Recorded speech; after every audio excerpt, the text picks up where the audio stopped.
Hello. Way here, or Grandi, whichever you prefer. I'm going to read a couple of stories for you. They are very well-known stories, and they're called Greek myths.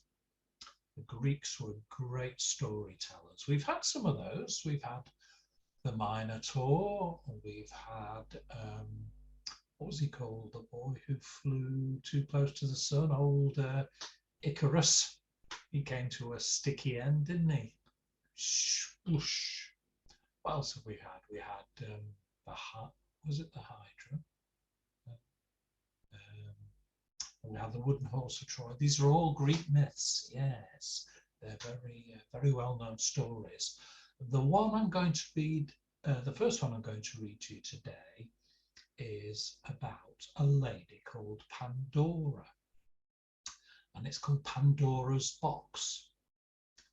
Now, it's quite similar to a story in the Bible, Adam and Eve, and just like Eve, Pandora gets a bit of a bad press because she's responsible for, well, according to the Greeks, responsible for all the bad things that happen in the world, just like Eve. Adam and Eve, they lived in the Garden of Eden in the Bible, and Eve was told, don't pick the apple from the tree, because if you do, it's the tree of knowledge, and once you pick the apple and have a little bite of it, you know everything, and all sin and evil comes into the world. And what did Eve do? Pick the apple, didn't she? It's a bit the same with Pandora. I think it's a bit unfair because I don't think women are responsible for all the evil in the world. No, far from it. Probably a bit less so than the blokes. But anyway, never mind. Here we are.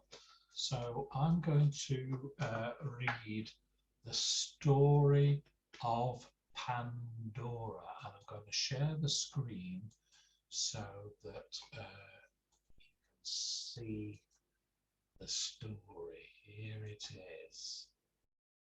It's called The Secret Chest, the story of Pandora. So, long ago, at a time when the world was new, men lived happily and contented. They all had plenty to eat, and the sun shone every day on lush fields and orchards. Now, there was a man called Epimetheus. Epimetheus, that's a funny name, isn't it? Who had lots of friends, but he didn't have a wife, and he longed for a wife to share his life. One day, there was a knock at the door. And when Epimetheus opened it, he couldn't believe his eyes. There, standing on the doorstep, was the most beautiful woman he'd ever seen. Are you looking for somebody? He asked, trying hard not to stare. My name is Pandora, said the woman. The gods have sent me here to look after a man called Epimetheus. That's me, said Epimetheus, smiling. Why don't you come in? Inside the house, Pandora looked around. She couldn't help being curious. It was a nice house, but it was in such a mess. There was a lot of work to be done. She tidied up the kitchen and washed the dirty clothes. Well, Epimetheus is a bit of a scruffy devil, isn't he? Why hasn't he tidied up the kitchen? Why hasn't he washed his clothes? Shouldn't be expecting his missus. Well, he shouldn't be expecting anybody to do that except him, should he? Then Pandora cooked a delicious meal. Epimetheus was very happy. Where did you learn to cook like this? He asked. Pandora smiled. I don't know, she said. I can't remember anything about my past. All I know is that the gods sent me here to look after you." Epimetheus couldn't help thinking that it was all a bit strange, but who was he to grumble about having such a beautiful woman to take care of him? He continued to munch away on the delicious meal Pandora had cooked. While he ate, Pandora went from room to room, opening all the chests and cupboards. "You are a very curious girl," said Epimetheus. "I like to know where everything is," said Pandora. In the cellar, she found more chests, but one looked very different from the others. The wood was very shiny, and the lid was held down by a rope. "Where did you get this lovely chest?" she called up to Epimetheus.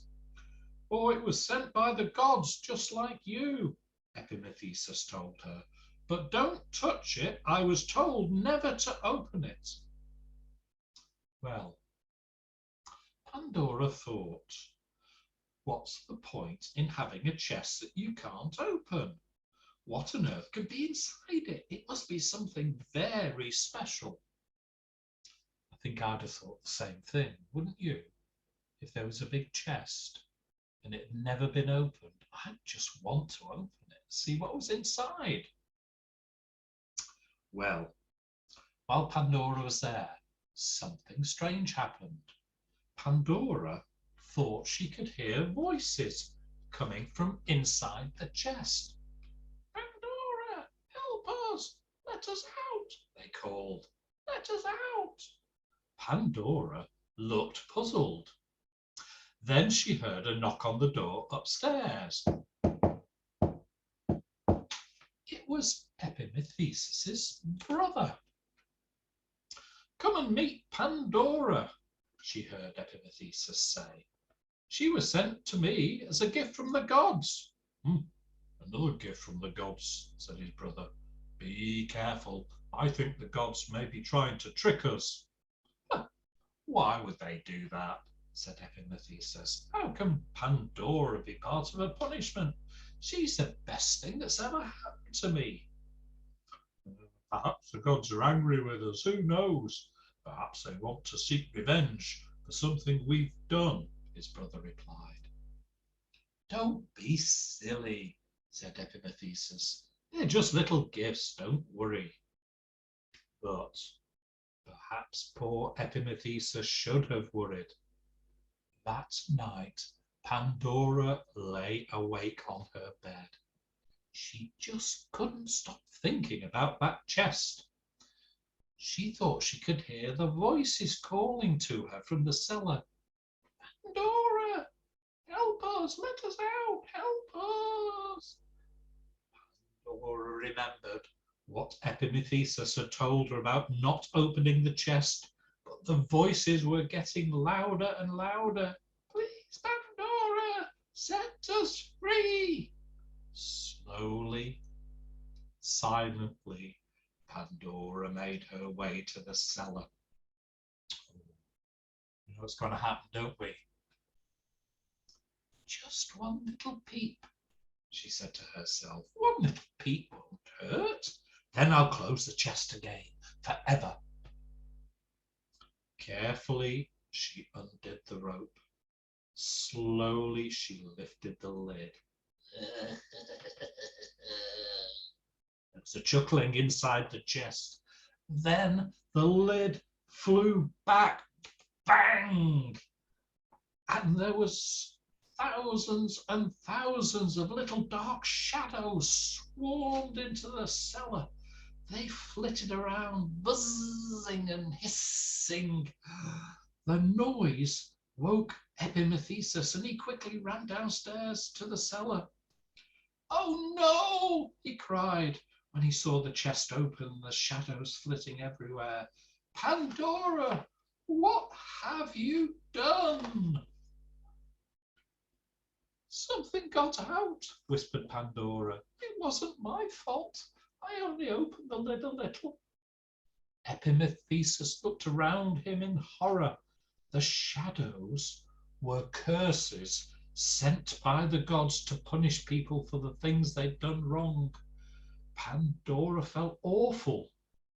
She tried to close the box again, but it was no use. It wouldn't shut. Just then, she noticed one tiny creature left inside. "Who are you?" asked Pandora. "I am Hope," said the creature. "I sneaked into the box when the gods weren't looking. My job is to help undo the work of the nasty curses."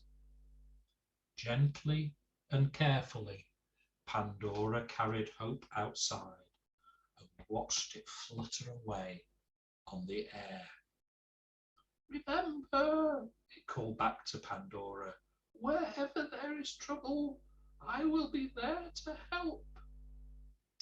And some people say that Hope is still flying around the world, bringing help to those who need it.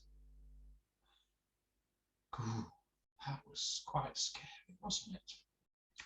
Look at all the curses flying out of the box when Pandora opened it.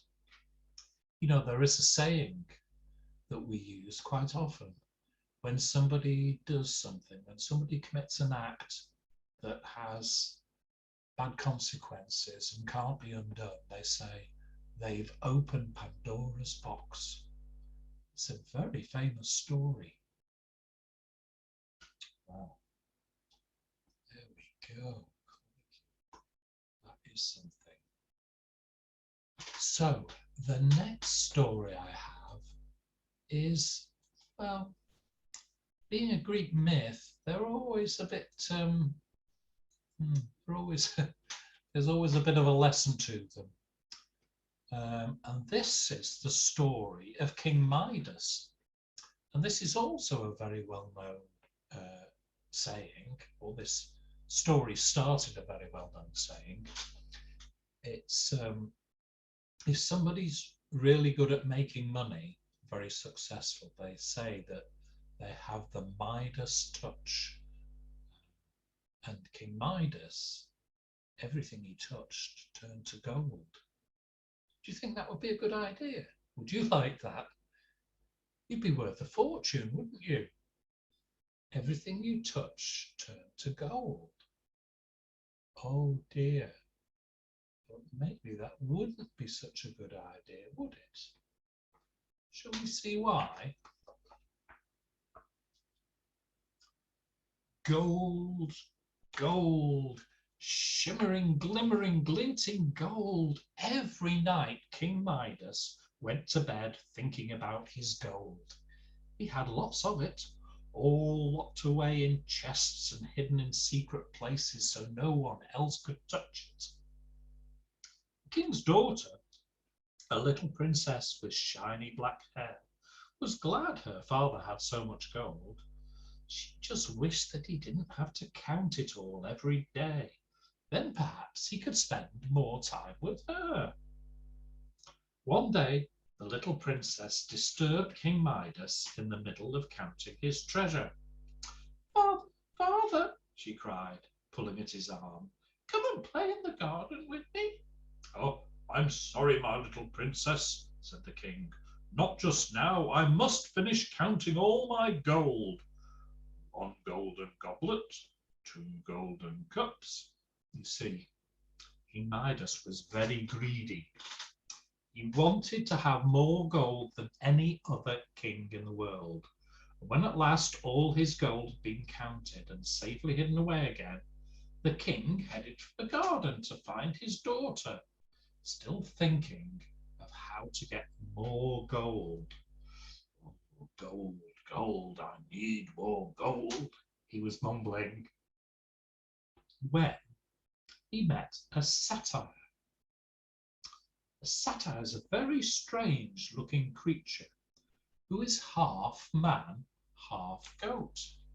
There it is. It's odd, isn't it? It's got horns, and it's got the top half of a man, and the bottom half for the goat.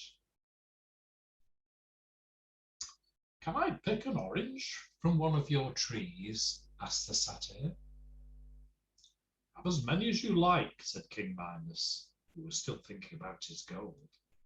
So the satyr helped himself to some fruit. You deserve a reward for your kindness, he said. Tell me what you wish for most in the world, and I will grant it to you. Well, wondered King Midas, now what do I want most? There were lots of things he could have asked for.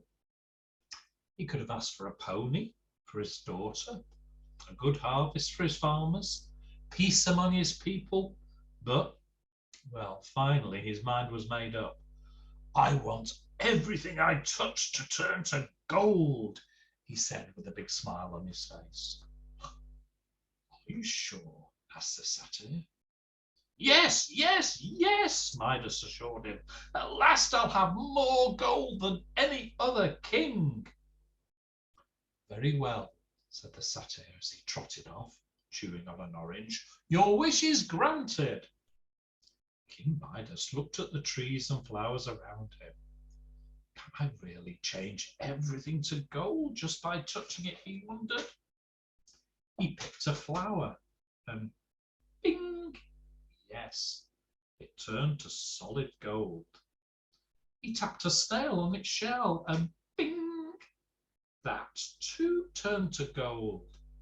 The king ran indoors. He touched bowls and basins. He ran his fingers along curtains and cushions. Gold, gold, gold, all turned instantly to gold. King Midas could hardly believe it. He called for his servants. Worked out what's going to go wrong. Be trouble ahead. Bring me some food, he ordered. The best wine in the cellar. I want to celebrate. Quickly, the servants laid the table and poured the king a goblet of wine. King Midas held it to his lips, but bing, gold. The wine turned to solid gold the moment it touched his lips. Meat, he roared, putting down the goblet. The servant handed him a platter of partridges cooked in honey, but bing! Soon as he touched it, it turned to gold. King Midas threw them to the floor. What have I done? He said. I'll never be able to eat or drink again. I'll starve. Then he touched his servant. And then he touched his cat. They all turned to gold. Just then, the little princess came running in from the garden. She was about to give her father a big hug when... No, no, stop, said the king. Don't touch me. The princess looked sad. Daddy, why not? What have I done? Oh, my little princess, you haven't done anything, cried the king. It's me, I'm cursed. Everything I touch turns to gold. The princess couldn't understand. But you love gold, father. What could be better? King Midas shook his head miserably. You can't drink or eat gold, princess. You can't hug it. What am I going to do? Up there on the picture, the poor servant lady is now solid gold, and the cat that was sitting on the floor, when he stroked the cat turned to gold. Just imagine if you had this gift or curse. When you wanted to take a drink, a nice piece of chocolate, it would turn to gold and you wouldn't be able to eat it. If you touched your brother or your sister, they'd turn to gold. If you touched mummy, she'd turn to gold. If you touched your computer, your iPad, bing, it would turn to gold. Oh dear, dear, dear. This would never, never do, would it? The little girl, the little princess, said to her dad, if only we could find the person who put the curse on you, perhaps he would take it away again. That's it, cried King Midas, and quickly he ran out to the garden, leaving a trail of golden footprints behind him. When he found the satyr, he fell to his knees. Please, please, please take back your gift, he begged. I don't want it any more. You mean you don't want everything you touch to turn to gold after all? Said the satyr. No, no, said King Midas. He bowed his head in shame. Satyr thought carefully. I think you've learned a lesson. Go and wash yourself in the river. It will cure you of your disease. The king ran as fast as he could to the river. He took off all his clothes and dived into the water. Beneath him, the sand turned to gold. King Midas scrubbed his hands over and over again, and then he picked up a shell, held it tightly in his hands, and it remained a shell, an ordinary shell. The golden touch had flowed out of him and away on the river. Thank the gods, King Midas whispered. He dropped the shell and scooped water to his dry lips. Oh, how good it tasted. Midas drank and drank. Then he put on his clothes and hurried back to his palace. There he gave his little daughter the biggest hug ever. See, my little princess, said the king happily, some things are much more precious than gold.